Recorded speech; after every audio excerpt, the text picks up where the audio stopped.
감사합니다. 우리 하나님 말씀 보도록 하겠습니다. 하나님 말씀 요한복음 1장 1절 말씀 다 같이 한 목소리로 합독하도록 하겠습니다.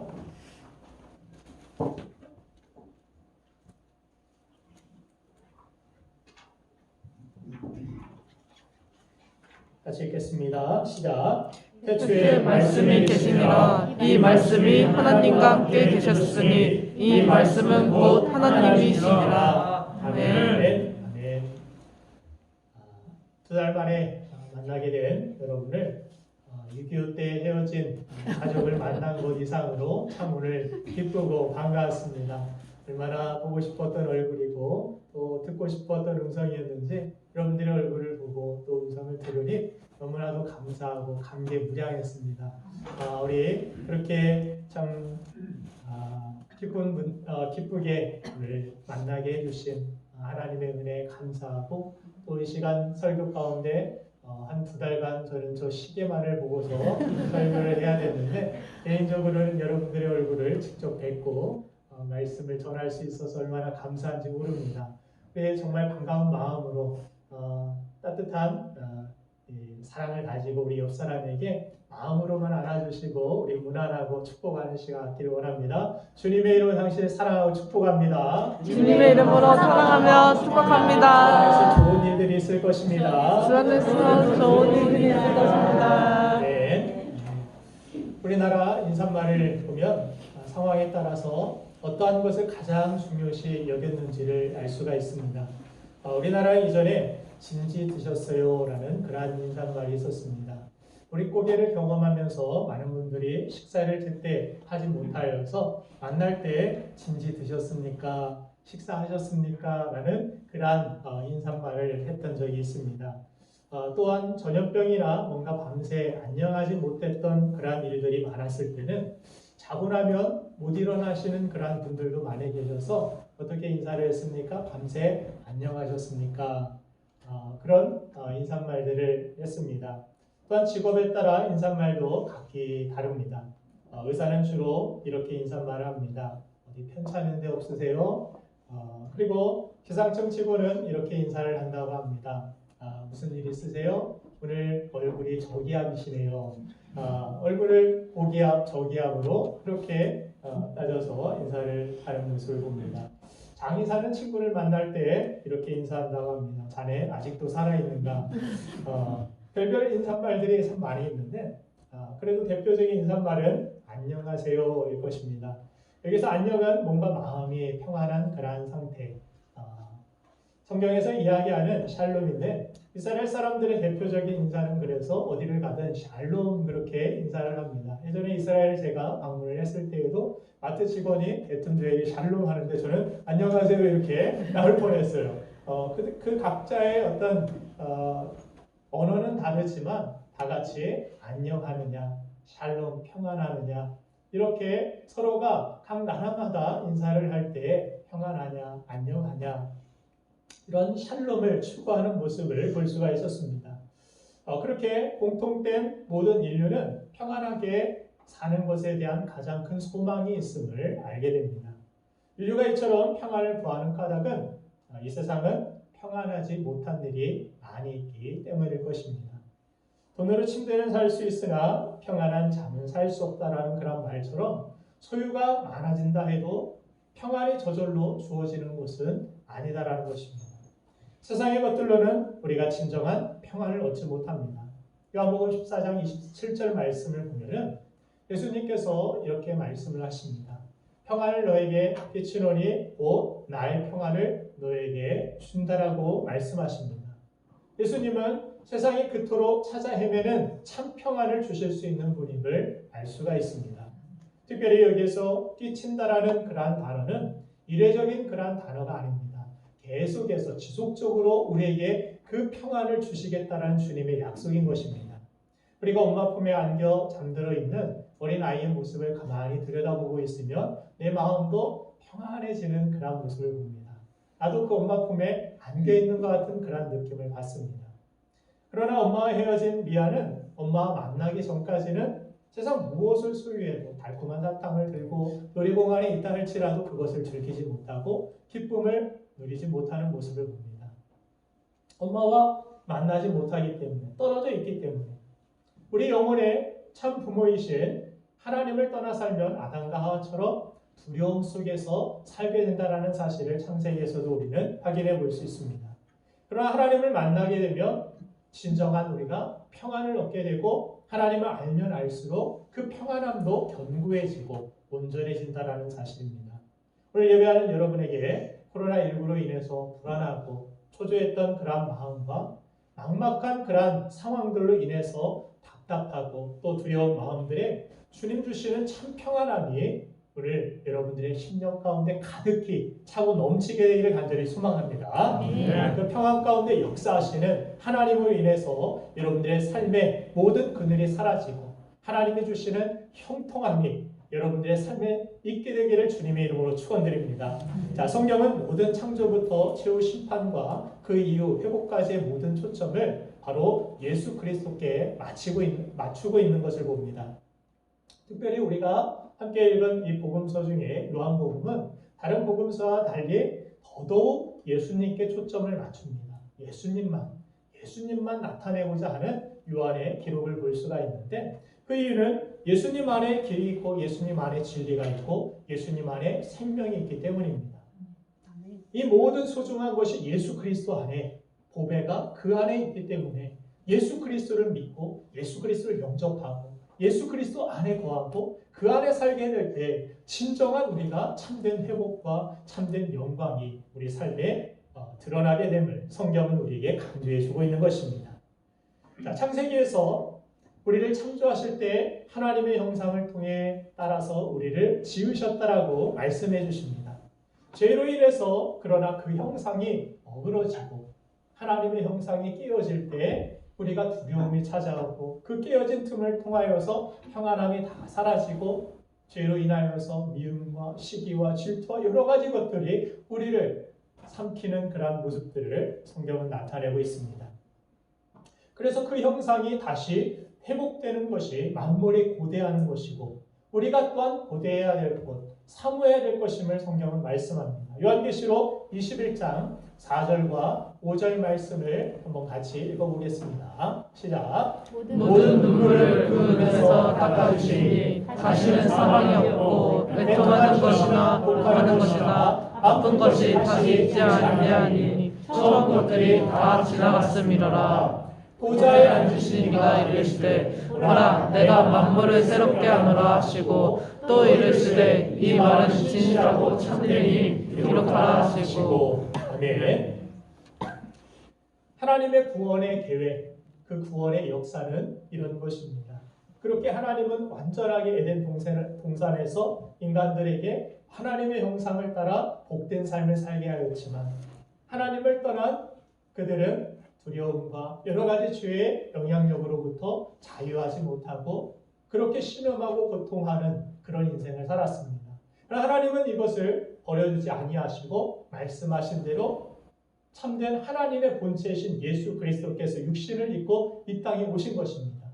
그리고 예수님을 통하여서 하나님의 계획은 무엇입니까? 그분을 영접하는 모든 이들에게 이제 처음 것들이 다 지나가고 사망도 지나가고 우리 인생에서 영원하고 완전한 그때를 다시 회복시켜주는 것, 전보다 오히려 나중에 더 아름다운 나중에 있는 포도주처럼 우리 인생이 더 영광스럽고 향기나는 인생으로 만들어주시고자 하시는 것, 그것이 하나님이 우리를 향한 계획인 것입니다.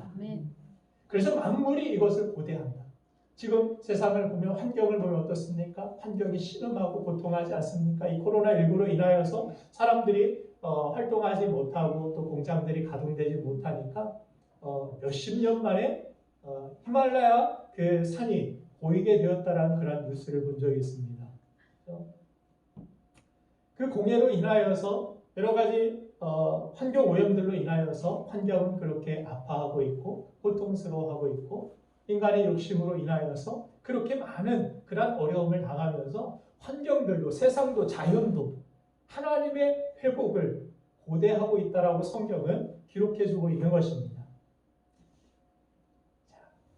그래서 예수 그리스도를 통해서 하나님의 형상이 회복되어지고 처음보다 더 영광스러운 삶이 우리에게 주어질 수 있도록 하나님은 이 땅에 예수 그리스도를 보내셨습니다. 또한 예수 그리스도는 곧 하나님이시기 때문에 이 세상을 살면서 그분을 닮으면 닮을수록 우리는 이 땅에서 삶의 아름다운 하나님의 형상의 흔적을 남기며 살아갈 수 있는 것입니다.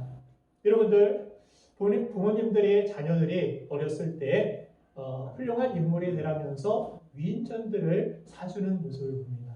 위인전 좀 읽어봐 하고 위인전을 사주는데, 위인전을 읽고 구체적으로 자신이 닮아야 할 어떤 부분과 인생의 어떤 목표를 가질 수 있기 때문에 그렇게 위인전을 사줍니다. 그런데 이 세상에 어떤 훌륭한 인물들도 우리가 닮기에 완전한 그러한 인물은 없다라는 사실을 우리가 깨닫게 될 때가 많이 있습니다. 다 흠이 있고 연약한 인간이기 때문입니다. 제가 어릴 적 닮고 싶었던 위인 가운데 한 사람이 있었는데 바로 슈바이처 박사입니다. 어려운 사람들을 돕고 살았기 때문에 그리고 이 사람이 어려운 사람만 도운 것이 아니라 오르간 연주회로 그 선교비를 부재비를 모을 정도로 훌륭한 오르간 연주자였다라고 합니다. 그리고 신약성경을 연구해서 박사학위를 받은 신학자이기도 합니다. 신학도 하고 제가 그렇게 6년 동안 피아노를 쳤지만 이루지 못한 그런 피아노 훌륭한 연주자이기도 하고 또 어려운 사람들을 그렇게 아프리카에 가서 도와주기도 하고 그 사람들을 구제한 이러한 훌륭한 인물 슈바이처를 닮고 싶다. 근데 제가 이 슈바이처 박사에 대한 글을 읽으면서 깜짝 놀랐던 적이 있습니다. 그 훌륭한 슈바이처 박사가 자신은 한 번도 흑인을 자신과 동등된 인격체로 본 적이 없다라는 고백을 했다라는 것입니다. 그 당시 시대 정신에 의해서 이 흑인들을 불쌍히 여겨서 도와주기는 했지만 자신은 게르만 민족으로서의 어떤 자부심이 있었다라는 것입니다. 그래서 자신과 흑인을 단 한 번도 동등한 위치의 인격체로 보지 않았다라는 것입니다. 흑인은 그저 짐승과 인간의 중간쯤에 있는 그러한 존재로서 도움이 필요한 그러한 불쌍한 존재, 이렇게 생각을 했지 그들을 인격체로서 같은 인간으로서 정말 돕고자 하는 그러한 마음에서 보았던 것이 아니라는 사실입니다. 여러분들, 피부색에 상관없이 우리 모두는 하나님의 형상을 따라 지음받은 귀한 존재들 아닙니까? 모든 사람은 그 사람의 피부색이나 인종이나 어떤 그가 가진 소유에 상관없이 존중받아야 할 귀한 인격인 줄로 믿습니다. 근데 제가 존경하고 본받고 싶었던 그런 슈바이처 박사가 정작 도움을 주었던 그 흑인들을 짐승 취급했다라는 그런 말을 듣고 나니까 정이 뚝 떨어졌습니다. 그리고 제가 또한 닮고 싶었던 훌륭한 목회 선배님 중 한 분인 요한 웨슬리 목사님이 계십니다. 세계는 나의 교구다 이렇게 외치면서 원대한 비전을 가지고서 세계 선교에 앞장서신 분입니다. 이분이 옥스퍼드를 졸업하고 목회를 하다가 선교를 하고 싶어서 미국 조지아주 사바다라는 곳에 가서 인디안 선교를 시작하게 됩니다. 처음에 인디안 선교가 순탄치 않아서 영국 사람들을 모아놓고서 목회를 시작하는데 이분이 거기서 목회를 하다가 교회 안에 한 자매를 만나서 좋아하게 됩니다. 그리고 그 자매에게 어느 날 프로포즈를 합니다. 나 결혼해 주시겠습니까? 그랬더니 이 자매가 거절을 합니다. 당신과 결혼하고 싶지 않습니다. 그러더니 얼마 지나지 않아서 다른 사업하는 한 청년과 결혼을 했습니다. 참 실망했겠죠. 그리고 시간이 흘러서 성찬식이 있었던 주일에 앞으로 한 사람씩 나오는데 그 두 부부가 나온 것입니다. 그 두 부부에게 성찬을 줘야 되는데 웨슬리 목사님이 자신의 프로포즈에는 퇴짜를 놓고 다른 청년과 결혼한 그 여자를 보자 분노가 치밀어서 뭐라고 이야기했냐면 당신들은 돌아가십시오. 당신들에게 성찬을 주지 않겠습니다. 말도 안 되는 이야기 같죠? 그러나 그런 그런 일이 있었다라는 것입니다. 제가 성찬에 왔는데 권사님은 성찬 받지 마세요. 오늘 성찬 안 드릴 거예요. 이런 이야기를 했다라면 제가 좋은 목사로 그렇게 여겨지겠습니까? 저런 목사가 다 있나?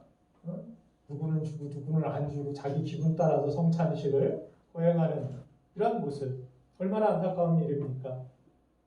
그렇게 존경했던 목사님 중에, 선배 중에 한 분이 그랬다라는 이야기가 참 충격적이기도 했습니다.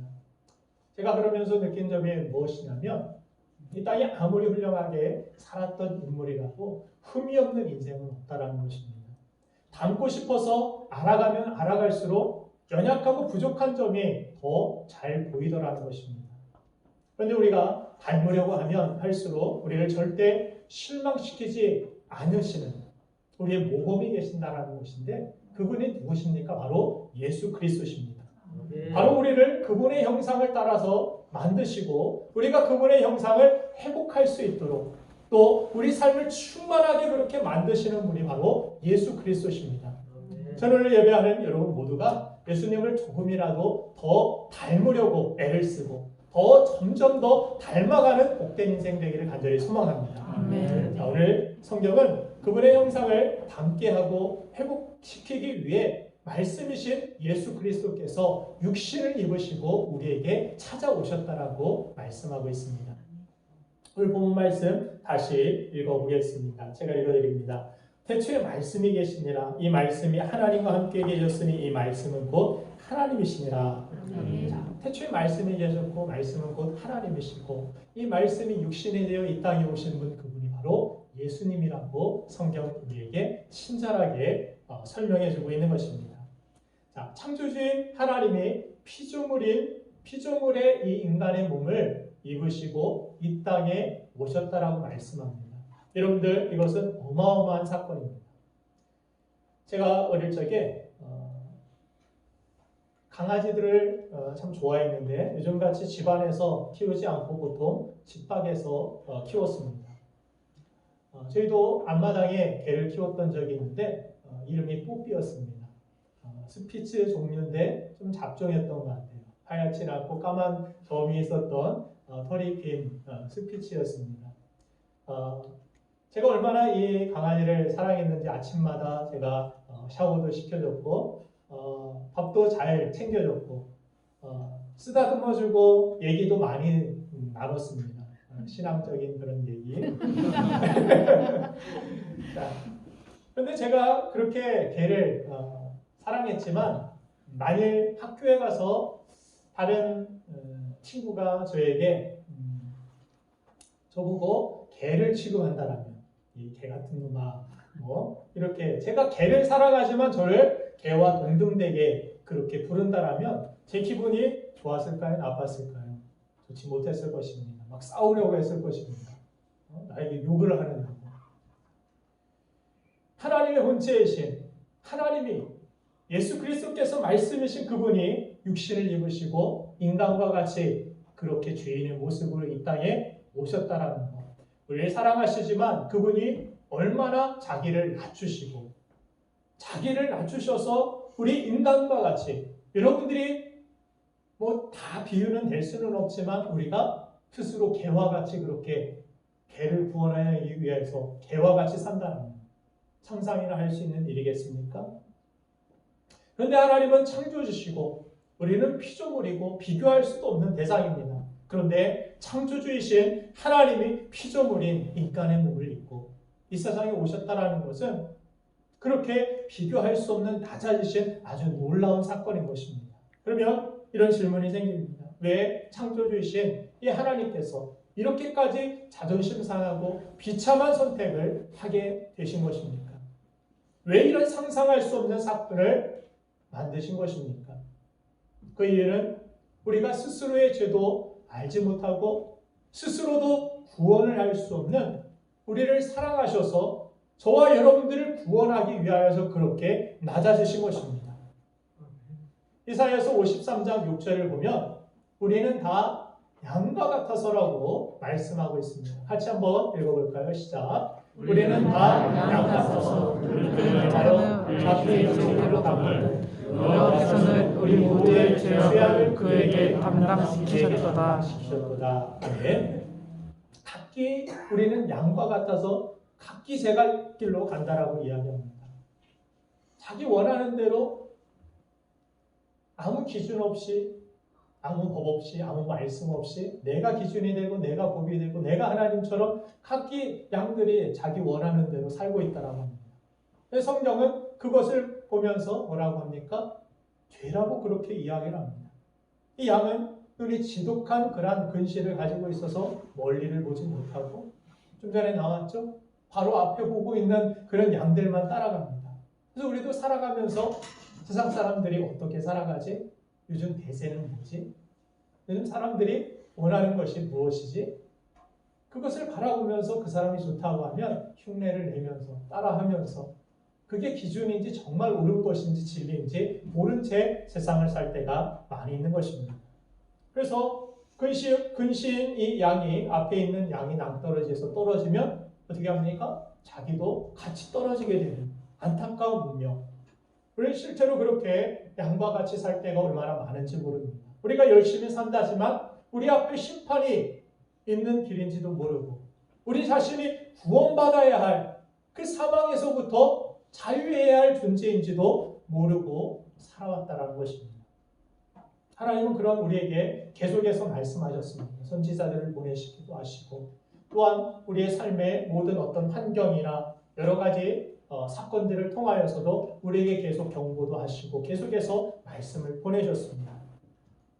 그러나 우리는 들을 귀가 없어서 듣지 못하고 하나님의 음성에 대하여서 거절한 채 세상 속에서 살아가고 있었다는 것입니다. 그걸 보고 하나님이 너무 안타까우셔서 우리와 소통하시고 우리를 건지시기 위하여서 육신을 입고 친히 하나님을 보여주신 것입니다. 하나님은 영이시기 때문에 볼 수 없지만 하나님은 인간의 몸을 입으시고 예수님께서 나를 본 자는 곧 아버지를 보았다라고 말씀하신 것 같이 하나님의 본체를 우리에게 나타내시고 보여주신 것입니다. 베드로전서 2장 24절 말씀을 보니까 그분이 오셔서 하신 일이 무엇인가? 같이 읽겠습니다. 시작. 친히 나무에 달려 그 몸으로 우리 죄를 담당하셨으니 이는 우리로 죄에 대하여 죽고 의에 대하여 살게 하려 하시니라. 그가 채찍에 맞음으로 너희는 나음을 얻었나니. 아멘. 예수님께서 십자가에 못 박히신 이유는 우리도 모르는 그 죄, 우리는 죄인이 아니라고 생각했는데 하나님이 보시기에는 그것이 정말 죽을 수밖에 없는 죄, 그것이 우리에게 있기 때문에 그 죄를 대신 담당하시기 위하여서 십자가에 달리셨다라고 말씀합니다. 그래서 죄에 대하여 죽으시고 의에 대하여 살게 하시기 위하여 우리 죄는 도말하시고 우리가 하나님 앞에 의롭다함을 여김을 받는 우리가 살 수 있는 그런 길이 바로 오직 십자가에서 주님께서 우리 죄를 담당하시고 죽으시는 일이었다는 것입니다. 주님은 십자가에서 죽으시고 다시 부활하셔서 우리에게 참된 생명을 주시기 위하여 이 세상에 오신 것입니다. 우리가 지금은 은혜로 용서받아서 의롭다 칭함을 받았지만 우리가 다 죄인이었음을 인정하십니까? 네. 우리는 다 거기서 거기 용서받은 죄인들 아닙니까? 그렇죠? 이 세상에 그래서 성경은 의인은 없나니 하나도 없도다 말씀하십니다. 하나님 편에서 볼 때 우리가 예수 그리스도로 말미암아서 너는 의롭다 칭함을 받는 것이지 나는 의로운 사람입니다. 나는 죄 없는 사람입니다. 이렇게 하나님 앞에 내 스스로의 의를 가지고 옳다함을 주장할 수 있는 사람은 세상에 단 한 사람도 없다라는 것입니다. 그래서 요한일서 1장 8절 말씀을 보면은 만일 우리가 죄가 없다고 말하면 스스로 속이고 또 진리가 우리 속에 있지 아니할 것이요 라고 말씀합니다. 내가 죄가 없습니다. 나는 죄 진 적이 없는데요. 죄 져봤자 뭐 신호 위반한 거 그 정도 있을까 말까? 나는 죄인 아닙니다. 법 없이도 사는 사람입니다. 한다라면 스스로 그 사람은 속이는 사람이라고 이야기합니다. 스스로 더 정확히 이야기하자면 속고 있는 사람. 죄가 뭔지 잘 모르고 있는 사람. 그리고 이렇게 내가 죄가 없다라고 하면 하나님을 거짓말쟁이로 만든다라고 이야기합니다. 그럼 하나님이 거짓말하는 것이냐? 스스로 속인다라는 게 무엇이냐면 진리가 아닌데 나는 그것을 진리인 것으로 진실인 것으로 착각하고 있는 것입니다. 가끔 우리가 우기는 사람들 만날 때가 많죠. 이거 아닌데 그 사람은 이게 맞다라고 계속 우깁니다. 내기하자 막 그런 이야기까지 나올 정도로 얼마나 답답한 그런 일입니까? 그 사람은 그게 진리라고 막 믿고 있는 거예요. 그것이 사실이라고 주장하는 것입니다. 오늘 시골교회 사모님이 결혼 10년이 지났는데도 아이 소식이 없어서 목사님과 또 성도님들이 사모님이 잉태하길 원합니다. 태문을 열어주세요라고 기도를 했다고 합니다. 그렇게 기도를 하던 중에 어느 예배 중에 이 사모님이 교회 반주자셨는데 반주를 하고 이 반주석에 아마 앉아 있었던 것 같습니다. 설교를 목사님이 하시는데 갑자기 사모님이 욱 하고 뒤로 뛰쳐나가시는 거예요. 그래서 설교에 오히려 뭐 방해가 되고 막 성도들이 왜 막 누가 일어나 그것이 아니라 그날 이 사모님의 우욱하는 그 모습이 설교보다 더 큰 은혜가 되었다라고 합니다. 그래서 그 이후로 이 사모님에게 맛있는 것도 성도들이 사주시기도 하시고 가져다 주시기도 하시고 몸 관리 잘 하시라고 그렇게 격려도 해주시고 기도를 해주셨는데 이 사모님이 배가 안 불러오는 거예요. 임신을 한 줄 알았는데 그게 나중에 보니까 상상 임신이었습니다. 정말 임신을 하고 싶고 그랬는데 얼마나 마음이 아팠겠어요. 그러나 참 감사하게도 이번이 한 1년 정도 지나고 실제로 임신을 하게 되어서 나는 그게 임신인 줄 알았는데 나는 그게 사실인 줄 알았는데 자기 스스로 속고 있었다라는 거예요. 보는 사람 일부러 그냥 나 임신한 척 하려고 속인 것이 아니라 나는 그런 줄 알았는데 그렇지 않다라는 거예요. 이 상상 임신의 그러한 해프닝을 들으면서 스스로 속인다라는 것이 무엇인지 조금은 짐작해 볼 수 있었습니다. 그러니까 우리들이 나는 죄가 없습니다. 나는 그래도 거룩하게 남보다는 깨끗하게 살았습니다. 죄를 짓지 않았습니다. 남에게 해코지 한 일도 없고 바르게 살았습니다. 그렇게 이야기를 하지만 이 모든 것이 성경은 스스로 속고 있는 것이라고 이야기합니다. 이렇게 속고 있는 이유는 죄가 무엇인지 정확히 모르기 때문이라고 말씀합니다. 요한일서 3장 4절 말씀을 보면은 같이 읽겠습니다. 시작. 죄를 짓는 자마다 불법을 행하나니 죄는 불법이다. 이 불법을 그리스어로 아노미아라고 그렇게 부릅니다. 불법. 영어 성경에는 이 불법을 뭐라고 표현했냐면 무법이라고 표현합니다. 불법이라는 것은 법을 어기는 것을 불법이라고 하고 무법이라는 것은 법이 없는 것을 이야기합니다. 성경은 이것을 비슷한 동질한 법이 없는 것 그 자체가 바로 법을 어기는 것과 같다라는 그러한 이야기를 이야기합니다. 헷갈리시죠? 무법이 뭔지 그래서 이해하기 위해서는 오래전 주말의 명화가 예전에 있었을 때 황야의 무법자라는 옛날 영화를 틀어준 적이 있습니다. 저분 생각나십니까? 클린트 이스트우드라고 예전에 유명한 영화 배우였는데 황야의 무법자 내용이 이렇습니다. 선한 사람이 농사를 잘 지어가지고 살고 있는데 악당들이 막 바람을 일으키고 말 타고 달려와가지고 다 약탈해 갑니다. 그래가지고 참 뭐 맞서 싸우려고 했지만 가족들을 막 죽여버리고 자신은 살아남아가지고 그렇게 안타깝게 남습니다. 그리고 나서 보안관에게 찾아가가지고 보안관님 도와주세요. 우리가 이렇게 억울한 일 당했습니다. 그렇게 이야기를 했지만 보안관은 오히려 그들과 한통속이었습니다. 그래서 얻어맞고 이 사람을 내쫓기게 되고 그리고 나서 너무 억울하니까 호박 같은 걸 막 세워놓고 권총 연습을 하기 시작합니다. 눈 감고도 맞출 정도로 뒤로도 쏘고 옆으로도 쏘고 그렇게 권총에 달인이 돼가지고 이들을 한 사람 한 사람 찾아가서 처치하게 됩니다. 한 사람 한 사람 처치하게 되고 마지막에 처치한 사람은 바로 보안관입니다.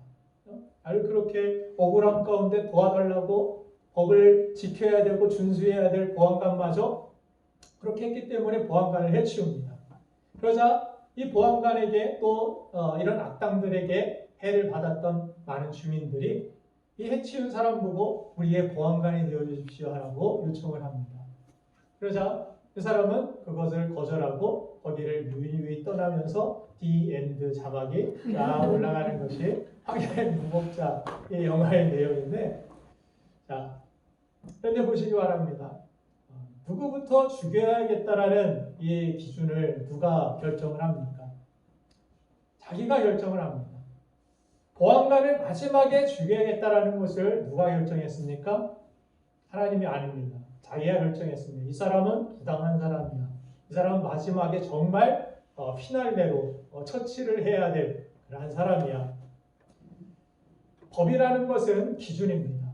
황야의 무법자, 황야에서 뭐 법 없이 그냥 막 활동하는 활개치는 그런 악당들을 처치하는 것을 내용을 담고 있기는 하지만 우리가 이 세상을 살아가면서 어떻게 보면 우리는 법을 가지고 살아간다. 기준을 가지고 살아간다. 우리 그리스도인들의 법은 특별히 성경입니다. 성경은 그래서 캐논이라고 부릅니다. 캐논. 어떤 기준이라는 거예요. 정경, 법. 우리는 하나님의 법, 하늘의 법을 따라서 이 땅을 살아가는 사람들, 그것이 크리스찬이고 하나님의 백성들의 삶이라는 것입니다. 그 기준은 이 세상 만물과 우리를 지으시고 말씀하시는 그 창조주시며 우리 왕이신 하나님이 되어야 되는데 그 법이 사라지고 내가 법이 되어지고 내가 기준이 되는 것, 이것을 성경은 죄라고 이야기하는 것입니다. 하나님의 법이 사라지는 것, 무법, 아담과 하와가 죄를 지은 것이 과일 하나 먹고 말고의 문제가 아니라는 것입니다. 하나님의 말씀의 기준을 버리고 자기 생각대로 자기 기준대로 먹고 싶으면 먹고 밥지고 뭐고 잡아먹고 싶으면 잡아먹고 자기 기준이 되어서 법이 되어 살아가는 것, 그것이 죄라는 것입니다. 우리가 크리스찬이라 하면서도 얼마나 죄를 많이 짓고 살아가는지 모릅니다. 우리가 어떤 사람이 싫을 때 누구 마음에 안 들어서 여러분들 싫습니까? 옆 사람 마음입니까? 내 마음에 안 들어서 그 사람이 싫은 것입니다. 가정에서도 다투는 그러한 이유가 내 마음에 안 들어서요. 학교에서도 학생들이 모이면 다 선생님이 마음에 안 든다라고 이야기합니다. 그리고 선생님은 다 교장 선생님이 마음에 안 든다라고 욕합니다. 회사에서는 다 자기 윗사람들 욕해요. 사장님을 욕합니다. 그죠? 기준이 뭐예요? 전부 내 기준입니다. 내 이익과 내 어떤 감정과 내 상황과 기준이 내 중심이 되어 살아가는 것을 성경은 죄라고 이야기하는 것입니다. 피조물들이 하나님의 복으로 하나님이 주신 말씀으로 살아갈 때 그 말씀의 테두리 안에서 울타리 안에서 가장 그 양들은 보호를 받고 안전하고 건강하고 그 안에서 평안을 찾게 되고 그런 진정한 행복과 평안의 삶을 누리게 되는데 죄는 그 울타리를 뛰어넘게 만든다는 것입니다. 그 울타리 밖에 뭐가 있을 거야? 그 광야를 나아가면 뭔가 자유가 있을 거야? 뭔가 더 좋은 풀이 있을 거야? 그래서 주님이 나의 목자가 아니라 내가 스스로 목자 되기를 자청하고 울타리 밖으로 나간 양들은 결국에는 얼마 가지 않아 사망에 이른다라는 것을 이야기합니다. 그래서 성경은 우리 자신을 제갈길로 나아가는 양들이라 그런 표현들을 자주 사용합니다. 그런데 죄인의 결론이 무엇입니까? 로마서 6장 23절 말씀과 같이 죄의 삭은 사망이요 하나님의 은사는 그리스도 예수 우리 주 안에 있는 영생입니다. 죄의 삭은 사망입니다. 단절되고 끊어지고 그렇게 허무해지고 안타까워지는 것. 죄는 결국에는 그렇게 우리의 인생을 단절시키고 망가뜨리고 허무하게 만든다라는 것입니다. 우리 마음대로 살아가자라는 것은 앞에 기다리고 있는 것이 무엇이 있습니까? 죽음이고 우리 마음대로 살아가는 것 끝에는 결국에는 죽음 이후에도 성경에 보면 요한계시록에서 그들이 다 다시 살아나서 하나님 앞에 백보자 하얀 보자 심판대 앞에 한 사람씩 서게 되죠. 그들의 죄를 낱낱이 그 혀가 자동적으로 막 고백하게 되는 거죠. 내가 이런 죄를 지었습니다. 이런 죄를 지었습니다. 그 사람 앞에 그들이 다 그렇게 심판대 앞에 다시 서게 되는 모습.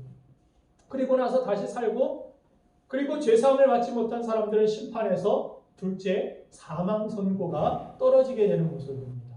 그것이 둘째 사망이라고 이야기합니다. 요한계시록 20장 13절부터 15절까지 이게 제 얘기가 아니고 성경 말씀입니다. 같이 한번 읽어보겠습니다. 시작. 바다가 그 가운데서 죽은 자들을 내주고 또 사망과 음부도 그 가운데서 죽은 자들을 내주되 각 사람이 자기의 행위대로 심판을 받고 사망과 음부도 불못에 던져지니 이것은 둘째 사망 곧 불못이라. 누구든지 생명책에 기록되지 못한 자는 불못에 던져지더라. 아멘. 이 문제는 코로나19와는 비교할 수도 없는 어마어마한 그런 우리 일생일대의 문제인 것입니다. 이 문제를 해결하지 않는 한 우리의 인생은 평안하지 못할 것이며 이 인생의 진정한 이 문제를 해결받지 못하게 되면 그 앞에 기다리고 있는 것은 무엇입니까? 불못. 그렇죠? 어마어마한 그런 영원한 고통이 우리의 삶에 기다리고 있음을 성경은 말씀합니다. 이 불못에 던져지는 둘째 사망을 피하라고 예수님은 이 땅에 오신 것입니다. 그래서 십자가에서 우리 죄를 담당해 주신 것입니다. 그리고 그분은 우리가 이 땅에서 하나님의 형상을 회복하며 살아갈 수 있도록 다시 그 하나님이 주신 영광을 회복하며 살아갈 수 있도록 지금도 우리 안에 함께 계시고 우리를 도우시고 격려하시고 말씀으로 힘을 주시고 우리를 인도해 주시는 선한 목자가 되시는 줄로 믿습니다. 여러분들 한 사람 한 사람에게 여러분들이 예수 그리스도를 믿는다라면 영접했다라면 우리 안에 예수 그리스도의 영이신 성령이 함께 하시는 줄로 믿습니다. 내 안에 성령님이 함께 하십니다. 여러분들은 그래서 성전이 된 것입니다. 그렇죠? 내 안에 성전이 된 그런 삶을 우리가 살아가야 된다. 성경은 그래서 말씀합니다. 우리가 세상도 아무렇게나 살 것이 아니라 내가 성전인 것 같아요. 내가 교회 같은 그런 삶. 그렇죠? 그렇게 거룩함으로 내 안에 계시는 성령님이 근심하지 않도록 그분이 찬양과 영광을 받으시는 그런 성전된 삶. 그렇게 하나님의 형상을 회복할 수 있도록 내 안에서 우리가 아직 성전되지 못한 연약함도 많이 있겠지만 그러한 여러분들 결코 포기하지 마시길 바랍니다. 하나님이 여러분들을 포기하지 않기 때문입니다. 그분은 여러분들을 결코 떠나지 않는다라고 약속하셨습니다. 내가 너희와 영원토록 함께하겠노라. 내가 너희를 고와 같이 내버려두지 않겠다. 자, 우리를 지지해 주시고 우리를 도와주시고 그렇게 우리를 곁에서 돕는 분이 있다는 것 우리가 사는데 얼마나 큰 도움이 되는지 모릅니다. 미국에 처음 갔을 때 미국은 신용문화랑 크레딧 이 오래 살면서 세금도 잘 내고 뭐 법도 잘 지키고 해서 크레딧을 이렇게 쌓으면 점수들이 있습니다. 그 점수가 높아야만 뭔가를 할 수 있는 우리나라 문화도 점점 그렇게 바뀌어지고 있는 모습을 보는데 근데 제가 처음 미국 갔을 때 아무것도 없는 외국인 유학생이 뭐가 있겠습니까? 뭘 할 수가 없어요. 뭘 하려고만 해도 물론 뭐 처음 가가지고 기숙사에 있기는 했지만 이제 아내가 임신을 하고 아이도 있고 그러니까 기숙사에 있기는 좀 불편했어요. 식사는 뭐 요리할 공간도 없고 그곳에서 맨날 뭘 사 먹을 수도 없고 차도 없고 집도 없고 참 캄캄했습니다. 근데 제가 아는 저와 같이 온 동기분 한 분은 그 주변에 아는 목사님이 계셨어요. 그 목사님이 찾아오셔가지고 우유도 사다 주시고 뭐 과일도 사다 주시고 그러는데 얼마나 부러웠는지 몰라요. 얼마나 부럽던지 그만 부러운 게 아니라 저희는 그분은 그렇게 꼭 기숙사를 나갈 이유는 없었던 것 같은데 저희는 꼭 절실했습니다. 병원도 데려가야 되고 아이도 그렇고 여러 가지 그러한 상황들이 있었는데 근데 이분은 그분 목사님이 포사인 보증을 해주시는 거죠. 제가 보증해 주니까 이 아파트를 빌려주십시오 해가지고 데리고 나가서 얼마 있다가 아파트로 이사를 가시더라고요. 그리고 또 얼마나 부러웠는지 몰라요. 차도 얼마 있다가 이렇게 중고차를 또 사셔가지고 타고 다니시는데 저희는 뭔가 누가 후원해주고 이 사람 내가 보증해줄게요. 크레딧 없지만 내가 인정해줄게요. 내가 책임져 줄게요. 그런 사람이 없으니까 캄캄합니다. 앞길이 난감합니다. 그래서 누군가가 나를 후원해주고 누군가가 나를 인정해주고 누군가가 나를 도와주고 옆에서 격려해준다는 사실이 얼마나 큰 힘이고 얼마나 큰 도움이고 얼마나 그것이 축복인지 모르는 것입니다. 자, 여러분 세상을 살면서 우리의 수고를 아무도 몰라줄 때가 있습니다. 남편도 아내도 자식도 목사인 저도 또한 도움받은 성도들도 몰라줄 수도 있습니다. 또 여러분들이 어려울 때 그들이 지지해주고 또한 지원해주고 그렇지 못할 때가 있습니다.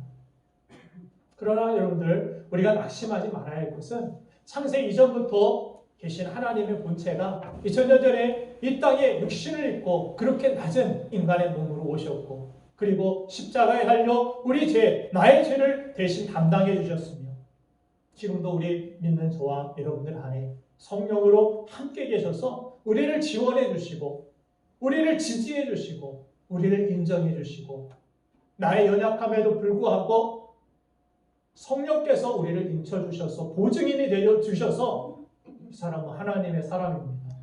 내가 증인됩니다. 내가 증명합니다. 성령께서 그렇게 우리의 변호사가 되어 주시고 우리의 보호자가 되어 주시니 얼마나 감사한 일입니까? 그렇게 우리를 지원해 주시고 우리를 지지해 주시고 우리를 인정해 주시는 또 우리의 길을 인도하시는 분이 계시기 때문에 이렇게 흔들리기 쉬운 세상 속에서도 우리가 미래를 염려하지 않을 것은 주께서 나와 함께 하시기 때문입니다. 그렇게 우리는 주님 안에서 참 평안을 누릴 수 있게 된 것입니다. 사랑하는 신부 가족 여러분, 사도 바울은 세상의 위협 속에서도 내게 능력 주시는 자 안에서 내가 모든 것을 할 수 있습니다라고 고백하며 하나님 주신 사명과 주님 맡겨주신 모든 삶 속에서 하나님 영광을 선포하며 믿음으로 승리하는 삶을 살았습니다. 우리도 전능하신 사랑의 주님의 품에 안겨있기 때문에 그분이 내 안에 함께 하시기 때문에 그 평안으로 모든 고난을 이겨낼 수 있고 힘든 상황도 결국에는 극복해낼 수 있는 줄로 믿습니다. 모든 것을 이기게 하시는 주님 안에서 아름답고도 강건하게 살아가는 우리 모두가 되기를 주님의 이름으로 축원드립니다. 이 시간 우리 함께 이 말씀 기억하며 우리 이 찬양 드리기를 원합니다.